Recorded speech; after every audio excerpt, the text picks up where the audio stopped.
Imagine a city split in two by ideology, where a subway ride could mean freedom or imprisonment, where a stranger's glance in a cafe might signal the exchange of state secrets, and where a casual stroll through a park could be a carefully choreographed intelligence operation worth millions. This was Berlin in the Cold War, the most dangerous chessboard on Earth, where the Central Intelligence Agency turned everyday locations into weapons of espionage. Every street corner was a potential battlefield, every conversation could be a trap, and every person you passed might be playing a role in the greatest intelligence war the world had ever seen. This is the story of how American spies transformed an ordinary city into an extraordinary weapon, how they recruited thousands of ordinary people to become their eyes and ears behind the Iron Curtain, and how a single open border became the CIA's most valuable asset until the day it was sealed forever. This is the story of the CIA's invisible war in Berlin, fought not with guns and tanks, but with brush passes, dead drops, and the quiet courage of people willing to risk everything for information. The Second World War ended in May 1945, but peace never truly came to Berlin. The city that Adolf Hitler had planned as the capital of a 1,000-year Reich lay in ruins, its streets choked with rubble, its population traumatized and starving. The Allied powers who had defeated Nazi Germany divided the conquered city into 4 sectors: American, British, French, and Soviet, each governed by its respective military administration. But even as the occupation forces worked together to administer the devastated city, the alliance that had won the war was already fracturing. By 1947, the wartime cooperation between the Western powers and the Soviet Union had collapsed into open hostility. Berlin, located deep inside the Soviet-occupied zone of Germany, became the front line of a new kind of conflict, one that would be fought not with conventional armies but with intelligence agencies, psychological warfare, and covert operations. The Central Intelligence Agency, established in 1947 to coordinate American intelligence activities, recognized Berlin's unique strategic value almost immediately. The city offered something that existed nowhere else in the communist world: an open border between East and West, where people, information, and influence could flow in both directions. Berlin in the early Cold War was an intelligence officer's dream and a security service's nightmare. The city's peculiar geography created opportunities for espionage that were unprecedented in modern history. Unlike every other border between the communist bloc and the West, which was heavily fortified and closely guarded, the boundary between the Soviet sector and the Western sectors of Berlin remained essentially open throughout the 1950s. East Berliners could board a subway train in the Soviet sector and emerge minutes later in the Western sectors. They could walk across the sectoral boundary to visit relatives, go shopping, or attend cultural events. And then they could return home the same day without facing significant obstacles. This freedom of movement was an accident of history, a consequence of the four-power occupation regime that none of the superpowers had yet figured out how to resolve without triggering a crisis. For the CIA and other Western intelligence services, this open border was a gift beyond measure. The agency established the Berlin Operations Base, known as BOB, in a 3-story building in the Dahlem district of West Berlin that had once served as German Air Force headquarters. From this headquarters and numerous other locations scattered throughout the Western sectors, the CIA orchestrated intelligence operations against the Soviet Union and East Germany on a scale that had never been attempted before. The man who would transform the Berlin Operations Base into one of the most aggressive intelligence outposts in CIA history arrived in 1952. William King Harvey, known universally as Bill Harvey, was a former FBI agent who had made his reputation by helping to unmask Kim Philby, the Soviet spy who had penetrated British intelligence. Harvey was a hard-drinking, gun-carrying officer who embodied the cowboy spirit that characterized much of the CIA's early operations.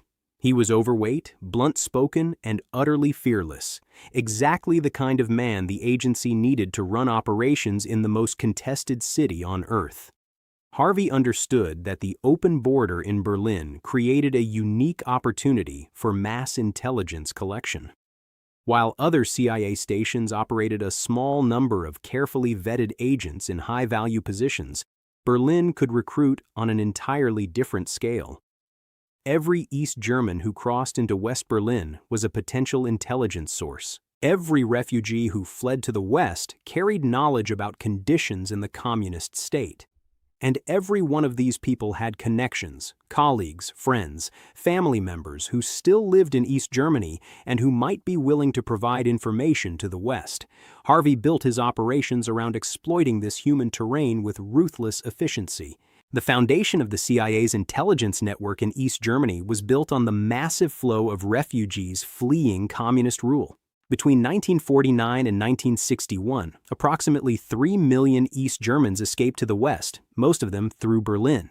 These weren't just statistics. They were farmers and factory workers, teachers and technicians, scientists and soldiers, each carrying detailed knowledge of some aspect of life in the communist state. The Western intelligence services recognized the extraordinary value of this refugee stream and created an elaborate processing system to extract every useful piece of information from it. When East Germans arrived in West Berlin seeking refuge, they were directed to camps like the one at Marienfelde.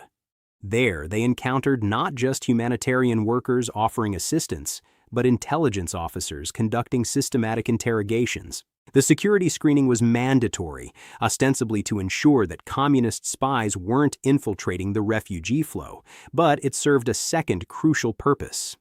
It allowed Western intelligence to catalog the knowledge and connections of every single person who fled to the West. The interrogations were thorough and professional.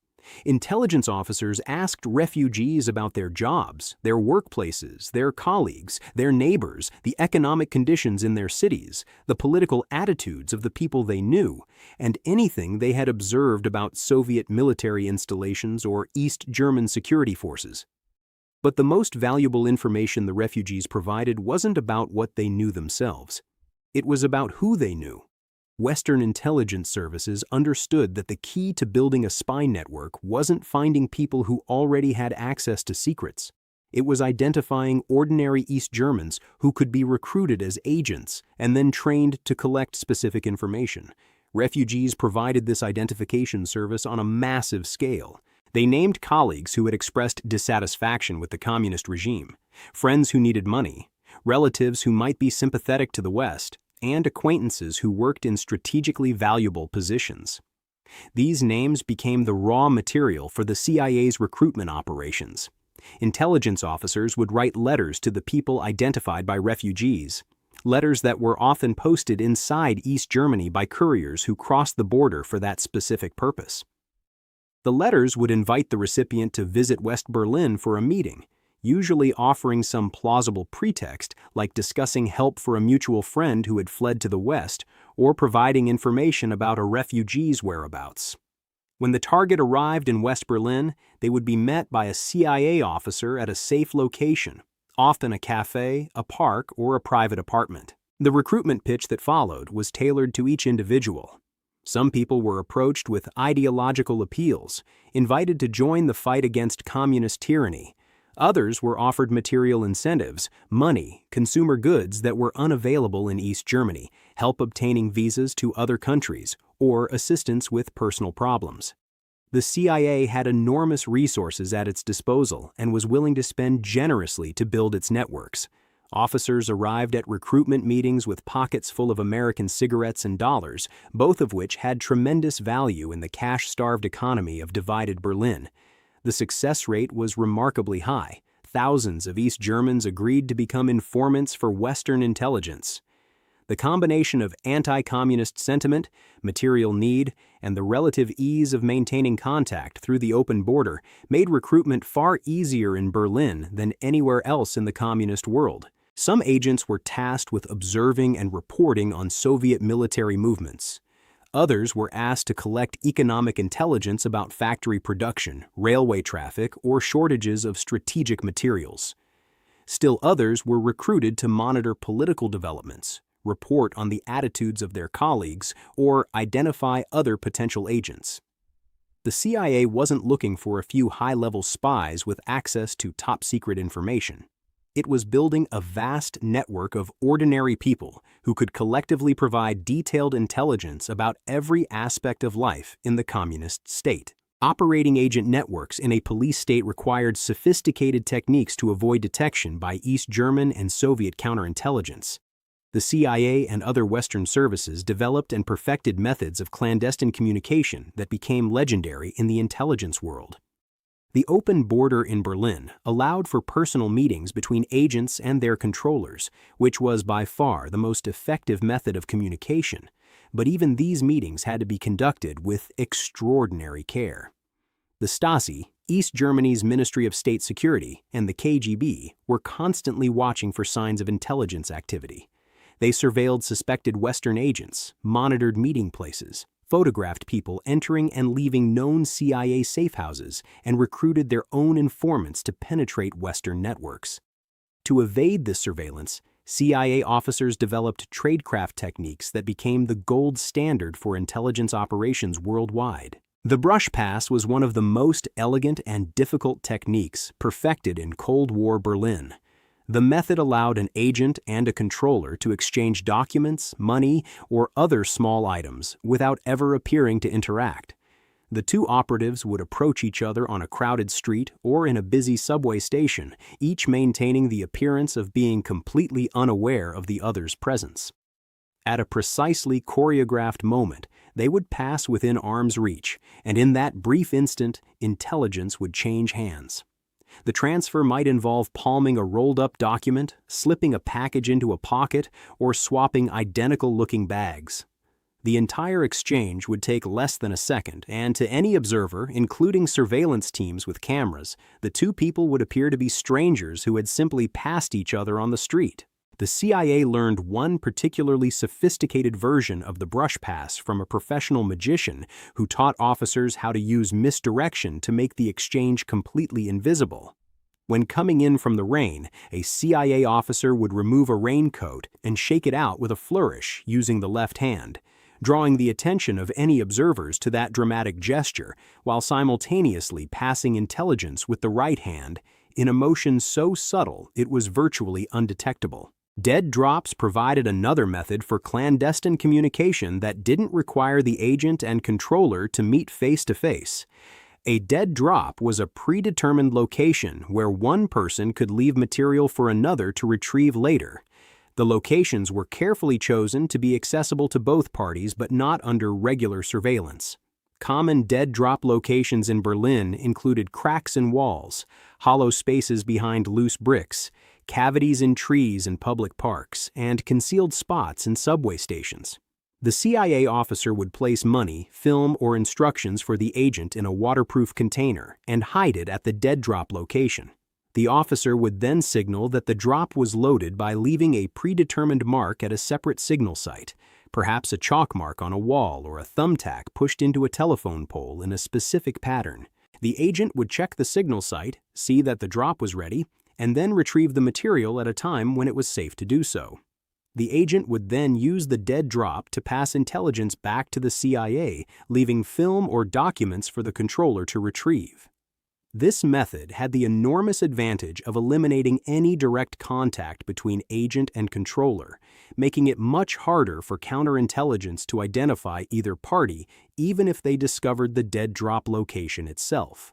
Personal meetings between agents and controllers in West Berlin required their own sophisticated security procedures. Before the construction of the Berlin Wall in 1961, East Germans could travel freely to the western sectors, which made meetings relatively straightforward to arrange, but the CIA had to ensure that agents weren't followed by Stasi surveillance teams when they made these trips. Agents were trained in basic counter-surveillance techniques.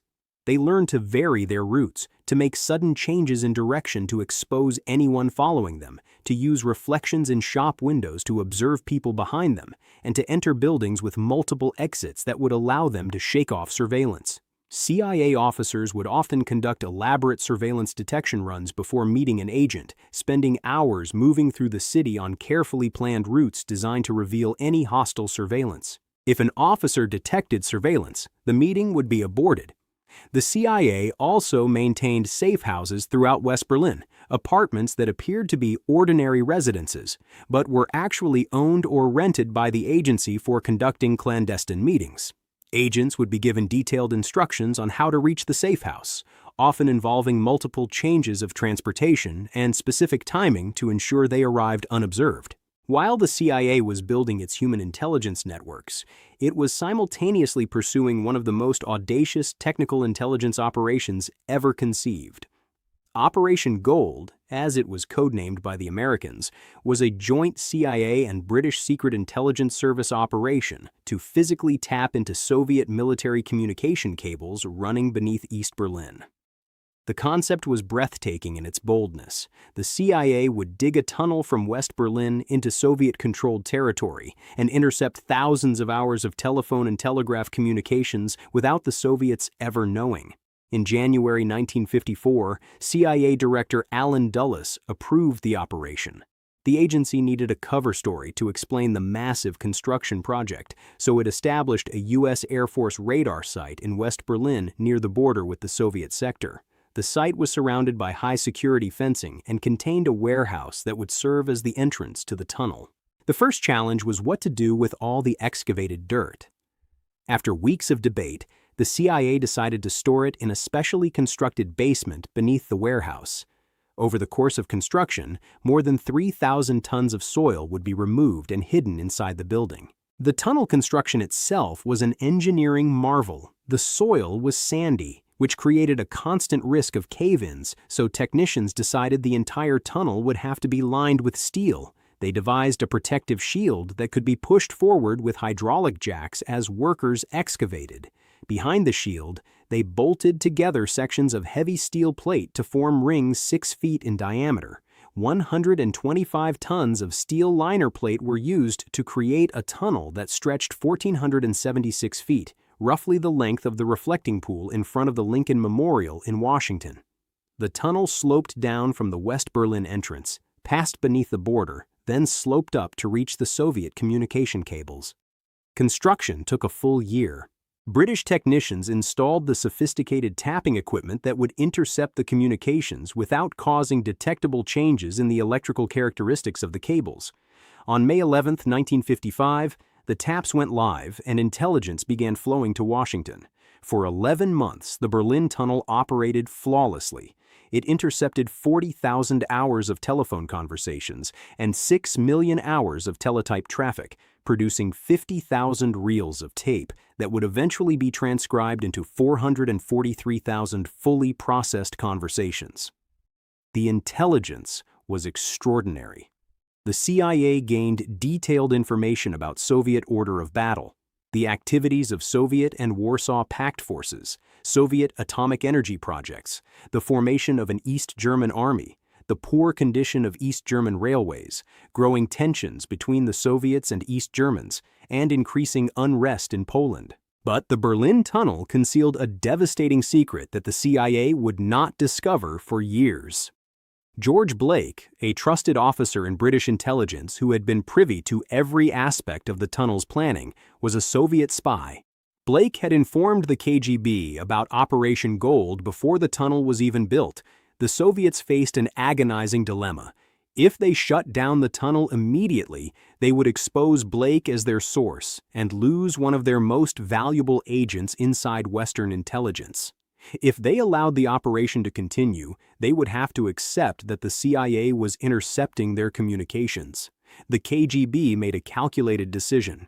They allowed the tunnel to operate, reasoning that protecting Blake was more valuable than preventing the intelligence loss. But they also carefully monitored what information passed through the tapped cables to minimize damage. On April 21, 1956, Soviet and East German soldiers staged an accidental discovery of the tunnel, claiming they had been investigating faulty underground telephone cables damaged by heavy rain. The Soviets planned to use the discovery as a propaganda victory, expecting international condemnation of American espionage. Instead, most press coverage marveled at the technical ingenuity and audacity of the operation. The CIA, unaware that Blake had betrayed the tunnel from the beginning, considered Operation Gold a tremendous success based on the valuable intelligence it had produced. In November 1958, Soviet Premier Nikita Khrushchev triggered the Second Berlin Crisis with a diplomatic ultimatum that threatened to destroy everything the CIA had built. Khrushchev demanded that the occupation regime in Berlin be ended and that West Berlin become a demilitarized free city. If the Western powers did not agree within 6 months, the Soviet Union would sign a separate peace treaty with East Germany and transfer control of all access routes to Berlin to the East German government. The ultimatum was, among other things, a direct attack on Western intelligence operations. Khrushchev understood that the open border in Berlin was bleeding the East German state of people, resources, and security. The massive refugee flow was economically devastating, with 3 million people representing an enormous loss of labor and expertise, but it was also a catastrophic security problem. The Stasi had identified the refugee processing system as a primary source of CIA agent recruitment. They knew that Western intelligence services were using the open border to infiltrate thousands of agents into East Germany, collect massive amounts of intelligence, and conduct psychological warfare operations designed to undermine communist rule. The CIA's Berlin operations base assessed the situation with cold realism. Intelligence officers understood that whatever diplomatic resolution emerged from the crisis, the favorable conditions they had exploited for more than a decade were likely to end. There were 3 possible outcomes, each of them bad for the CIA's operations. First, if the Western powers yielded to the ultimatum and accepted Berlin as a free city, Allied troops would be withdrawn, and intelligence operations from West Berlin would be severely constrained or forbidden entirely under the terms of the treaty. Second, if Khrushchev transferred control of the access routes to East Germany and the East Germans cut those routes, war might break out. If Allied forces were driven from Berlin, all agent networks would be lost. Third, Khrushchev might simply close the sectoral border in Berlin without provoking a wider conflict. This would leave the Western powers in control of West Berlin, but it would sever communication with most of the CIA's agent networks in East Germany. The agency recognized that it had to prepare for all 3 scenarios, but particularly for the closure of the sectoral border, which intelligence officers considered a distinct possibility even if it wasn't the most likely outcome. Throughout 1959 and into 1960, the CIA and other Western intelligence services completely reorganized their operations to adapt to the coming crisis. The agency implemented emergency procedures that had been in development throughout the 1950s, but had never been deployed on such a massive scale. Agents who had previously communicated with their controllers through personal meetings in West Berlin were now issued shortwave radio receivers or converters that would allow them to receive coded instructions broadcast from Western transmitters. The Americans initially set a deadline of May 28, 1959, the date when Khrushchev's ultimatum would expire, for the distribution of radio equipment to priority agents. Secret writing equipment was distributed to hundreds of agents, including special papers prepared with invisible ink, chemical developers, and codebooks. If personal meetings became impossible but mail service continued, agents could communicate with the CIA by sending apparently innocent letters that contained hidden messages. Some agents were given sophisticated radio transmitters, often paired with tape recorders. The recorders allowed agents to tape their messages and then broadcast them at 10 times normal speed, making it extremely difficult for the Stasi's radio direction finding teams to locate the transmission before it ended. Dead drop locations were established throughout East Berlin and other East German cities, surveyed and documented so that CIA officers could leave money and equipment for agents even if face-to-face meetings became impossible. Secret pathways were identified along the sectoral border and the border between East and West Germany, routes that agents might use to escape to the West in an emergency. Some agent controllers were quietly withdrawn from Berlin to locations in West Germany, reducing the CIA's exposure if war broke out. The agency cut back dramatically on personal meetings with agents in West Berlin, forcing both officers and agents to become accustomed to the impersonal communication methods that might soon be their only option. At 1 minute past midnight on August 13, 1961, East German police and military units began sealing the border between East and West Berlin. They erected barbed wire fences along the boundary between the Soviet sector and the Western sectors. They tore up streets that crossed the border. They blockaded subway stations. They deployed armed guards at every crossing point with orders to prevent unauthorized movement. Within days, the barbed wire barriers were being replaced with concrete walls. The Berlin Wall, the most visible symbol of the Cold War, had been born. For the CIA and other Western intelligence services, the closure of the border was a disaster they had anticipated but still hoped might be avoided.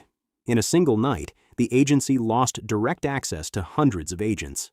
East Germans who had been visiting West Berlin regularly to meet their CIA controllers could no longer make those trips. The refugee flow that had provided an endless stream of intelligence and recruitment leads was cut off almost completely. The open border that had made Berlin the greatest intelligence prize of the Cold War was gone. But the CIA had spent more than 2 years preparing for exactly this scenario. Within weeks of the border closure, American intelligence officers began re-establishing contact with their networks inside East Germany. The radio broadcasts, the secret writing systems, the dead drops, the contingency plans that had seemed almost paranoid during their development now proved their worth. Agents who had been issued radio equipment began receiving instructions through coded broadcasts. Others sent letters to cover addresses in West Germany, innocent-looking correspondence that revealed intelligence when treated with the proper chemicals. The CIA used dead drops to supply agents with equipment and money, carefully placing waterproof containers in pre-surveyed locations where agents could retrieve them without arousing suspicion. In some cases, the agency arranged for agents to be smuggled out of East Germany for face-to-face meetings in West Germany or other locations, though this was risky and used sparingly for only the most valuable sources. The Berlin operations base developed new tradecraft techniques adapted to the harsher security environment. The era of mass agent recruitment through the refugee pipeline was over, but the core networks survived. The Stasi recognized immediately that the border closure had fundamentally shifted the intelligence war in their favor. A report by the East German Ministry of State Security noted that sealing the border had created substantial obstruction to the subversive work of Western secret services, particularly by eliminating West Berlin as a base for easy espionage operations against the German Democratic Republic. The Stasi's counterintelligence divisions, which had been overwhelmed throughout the 1950s by the scale of Western intelligence activities, could now focus their resources more effectively. Without the constant flow of refugees and the daily movement of East Germans into West Berlin, the Stasi found it much easier to monitor and control the population. The ministry documented how Western intelligence services had to adapt their methods, relying more heavily on technical means of communication and less on personal meetings. This made agent operations more difficult, more time-consuming, and more vulnerable to detection.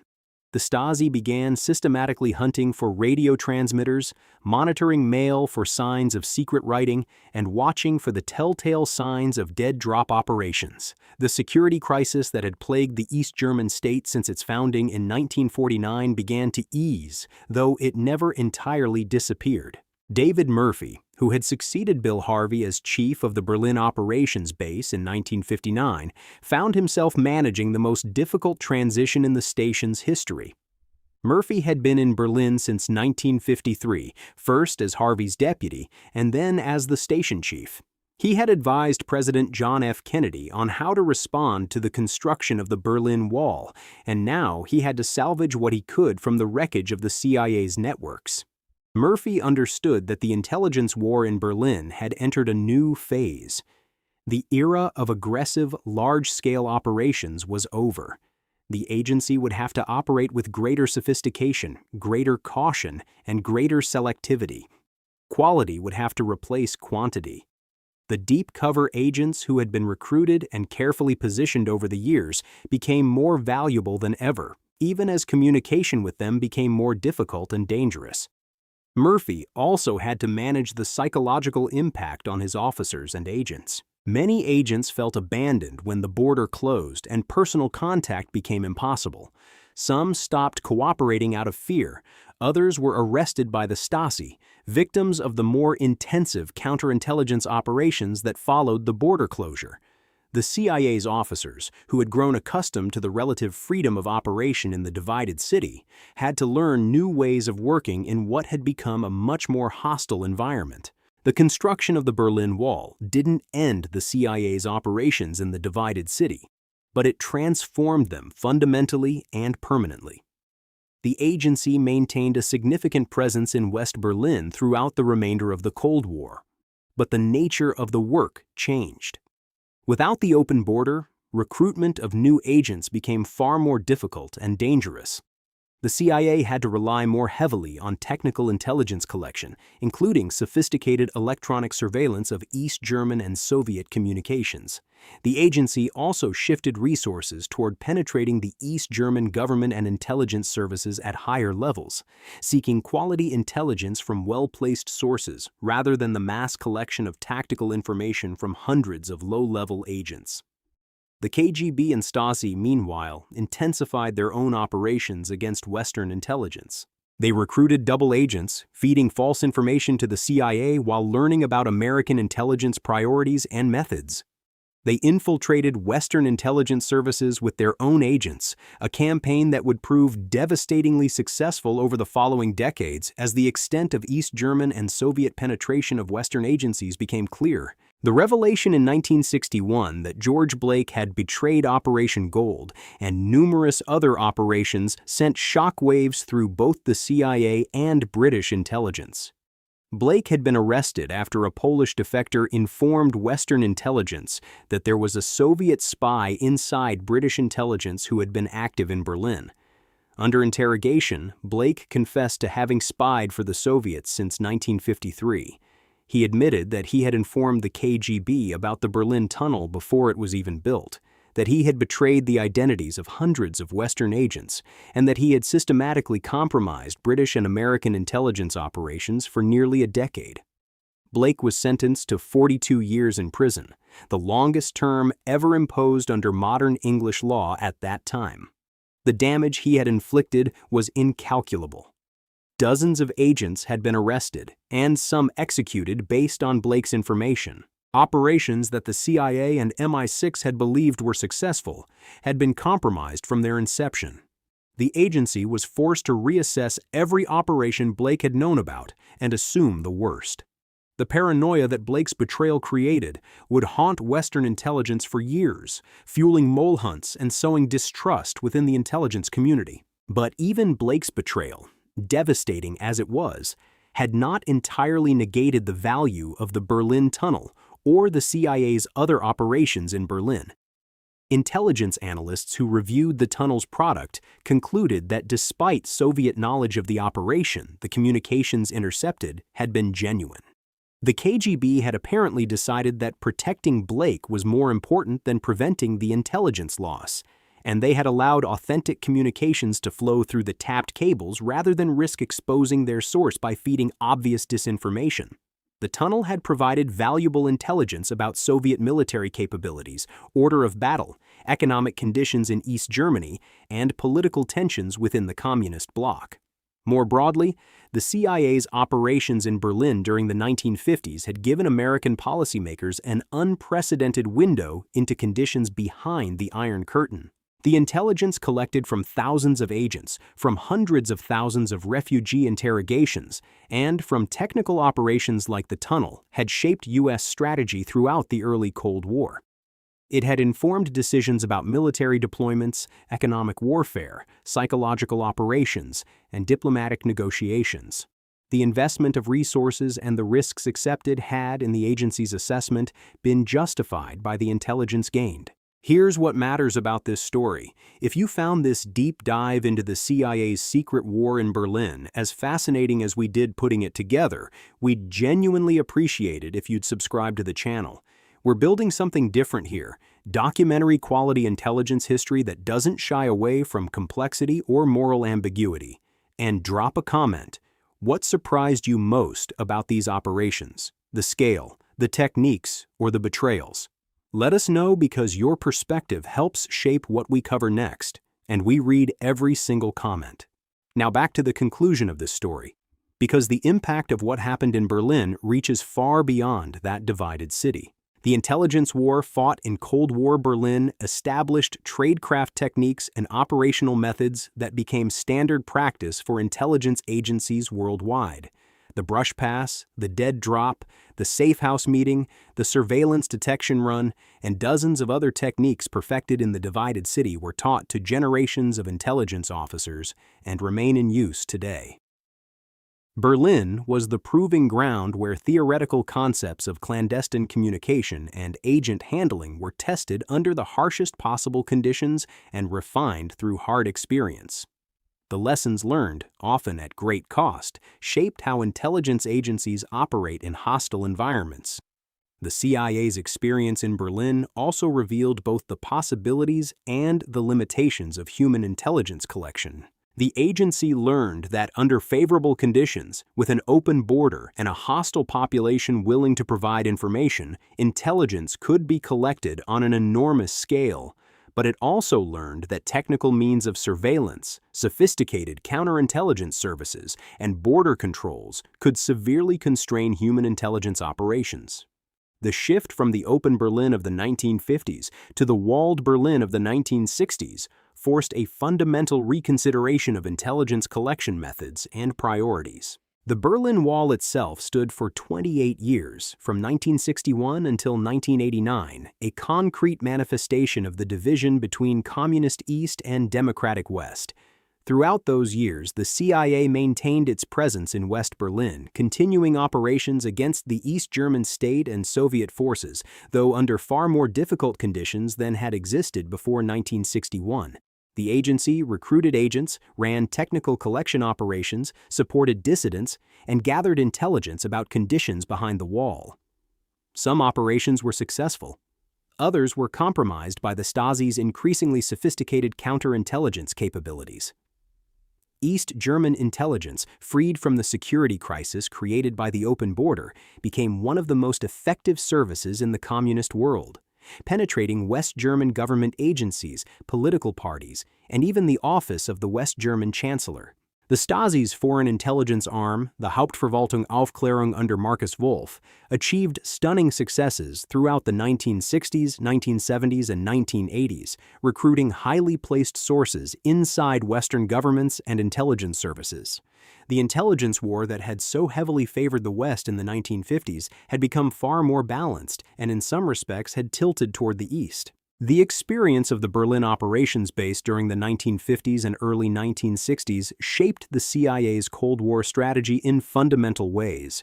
The agency learned that massive intelligence collection was possible under the right conditions, but also that those conditions were fragile and could change suddenly. The investment in human intelligence networks paid enormous dividends as long as the open border existed, but when that border closed, much of that investment was lost. This lesson influenced how the CIA approached intelligence operations in other divided countries and how it balanced investment in human intelligence against technical collection capabilities.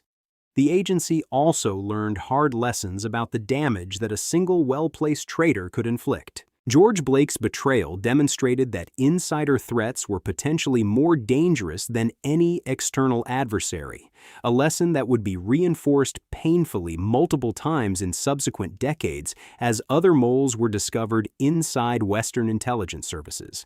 The paranoia and aggressive mole hunting that followed these betrayals created their own problems, destroying careers, undermining morale, and sometimes paralyzing operations. But the threat was real and the consequences of ignoring it were catastrophic. The story of the CIA's operations in Cold War Berlin is ultimately a story about the relationship between geography, politics, and intelligence. The open border that existed in Berlin throughout the 1950s was an accident of history, a consequence of the four-power occupation regime that none of the parties had intended to be permanent. But that accident created opportunities for intelligence collection that shaped the course of the Cold War. The CIA exploited those opportunities aggressively and creatively, building intelligence networks of unprecedented scale and conducting technical operations of extraordinary audacity. When the border closed in 1961, the agency proved capable of adapting to new conditions, maintaining operations under far more difficult circumstances, and continuing the intelligence war by other means. The officers who served in Berlin, the agents who risked their lives to provide intelligence, and the defectors who fled to the West all played roles in a vast secret struggle that most of the world never saw.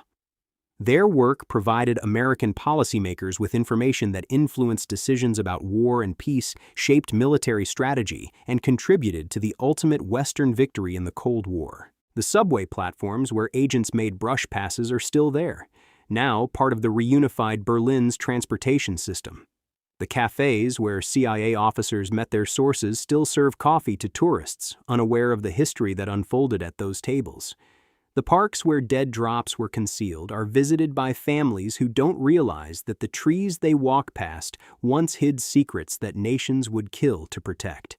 Berlin today is a thriving, peaceful city, the capital of reunified Germany, with no wall, no armed border guards, and no intelligence war being fought in its streets.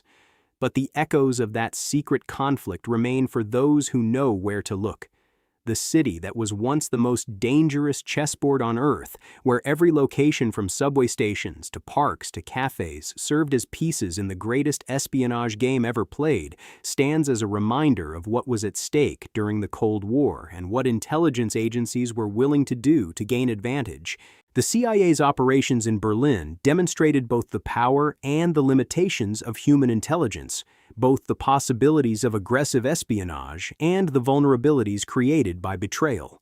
And they left a legacy of tradecraft, operational methods, and hard-won wisdom that continues to shape intelligence operations today, decades after the Berlin Wall fell and the city was reunified.